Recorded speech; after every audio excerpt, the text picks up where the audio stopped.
બનાસકાંઠાના અંબાજીમાં આપનો મોટો ધબડકો. સત્તાવાર ઉમેદવાર સીમાબેન પરમારનું નામ મતદાર યાદીમાંથી ગાયબ થયું.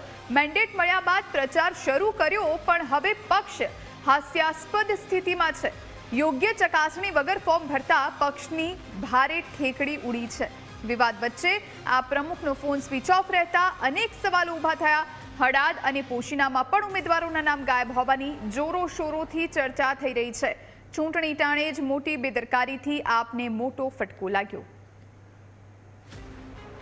તો આમ આદમી પાર્ટી જે ઉમેદવારો જે નતા મળતા એવા ઉમેદવારોને બિચારોને જાહેર કરી દીધા છે.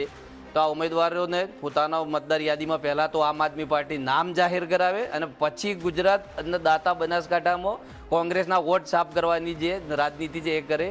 એટલે હું આમ આદમી પાર્ટીને કહેવા માગું છું કે આ ઉમેદવારોના જેના બિચારાના નામ નથી એમને પહેલાં મતદાર યાદીમાં નામ કરાવી પછી જ એમને ઉમેદવારી નોંધાવરાવે. હાલમાં આમ આદમી પાર્ટી જે નામ તો આમ આદમી પાર્ટીનું છે કે એ પણ ખરેખર આમ આદમીનું ખરેખર ગેરમાર્ગે દોરવાનું કામ કરી રહ્યું છે.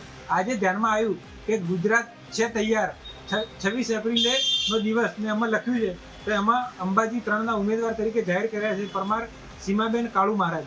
તો ખરેખર સીમાબેન કાળુ મહારાજનું મતદાર યાદીમાં નામ જ નથી. આજે ઉમેદવાર ફોર્મ ભરવા ગયા તો ત્યાંથી ચૂંટણી અધિકારીએ જોયું તો એમનું નામ જ નથી. હવે એ બાબતે ખરેખર દરેક જનતાએ જાગવું જરૂરી છે. જે આમ આદમી પાર્ટીના નામે આ વોટ માંગવા આવેલી આ પાર્ટી આજકાલની જે પાર્ટી છે એ લોકોને ગેરમાર્ગે દોરી છે. અને અંબાજી તેમજ આજુબાજુના ઘણા વિસ્તારમાં એની તપાસ કરવામાં આવે તો એમના જે ઉમેદવારો જે જાહેર કર્યા છે એમના મતદાર યાદીમાં નામ જ જોવા નથી મળતા. તો ખરેખર આ જે મને પણ એક કાગળ મળ્યો છે, આ કાગળ હું તમને જોતા મને પણ આવું ધ્યાન આવ્યું કે ખરેખર આટલી મોટી રાજકીય પાર્ટી છે અને જે કહેવાય છે કે આખા દેશમાં એની દેશ લેવલની પાર્ટી છે તો એ શું ધ્યાન રાખે છે? એમના ઉમેદવારો જાહેર કરે છે, એમના મતદાર યાદીમાં નામ જ નથી. તો આ બધું આ ગપગોળો છે અને પ્રજા એનાથી ચેતે અને લોકો ગેરમાર્ગે ના દોરાય એવું મારું મંતવ્ય છે.